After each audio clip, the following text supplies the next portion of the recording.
एक बार एक बूढ़ी माँ को उसके बेटे ने एक वृद्धाश्रम में ले जाकर छोड़ा। इस माँ का वह इकलौता बेटा था जिसके लिए इस माँ ने जीवन भर संघर्ष किया। इस बेटे के लिए वह सब कुछ किया जो एक माँ को करना चाहिए या माँ कर सकती है, और आज भी अपने बेटे को किसी भी तरह की परेशानी ना हो इसीलिए आश्रम में रहने के लिए भी तैयार हो गई।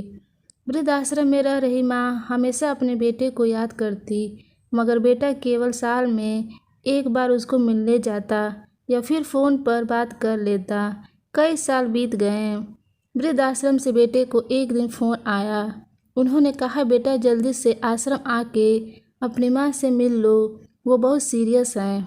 बेटा जब अपनी बीमार माँ के पास पहुँचा तब वो अपनी आखिरी सांसें गिन रही थी। बेटे ने अपनी माँ से उसकी आखिरी इच्छा पूछते हुए कहा, माँ मैं तुम्हारे लिए क्या कर सकता हूँ बताओ।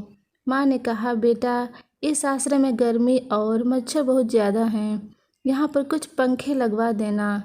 फ्रिज ना होने की वजह से यहाँ पर हम बूढ़ों को कई बार भूखे पेट ही सोना पड़ता है, क्योंकि किसी ने दिया हुआ खाना खराब होने से नहीं बचा पाते। तो इस आश्रम के लिए एक दो फ्रिज भी खरीद कर दे देना। बेटे ने अपनी माँ की सारी बातें सुनी और अपनी माँ से पूछा, आपने इतने साल यहाँ पर निकाल दिए पर आपने कभी भी यह बातें मुझसे नहीं कही, और जब आपके पास टाइम नहीं बचा है तब आप यह सब कह रही हैं, ऐसा क्यों? माँ ने बेटे को जवाब देते हुए कहा, बेटा मैंने गर्मी, भूख और पीड़ा सहन कर ली, लेकिन मुझे पता है जब तेरे बच्चे तुझे यहाँ पर छोड़कर जाएंगे तब तू यह सब सहन नहीं कर पाएगा।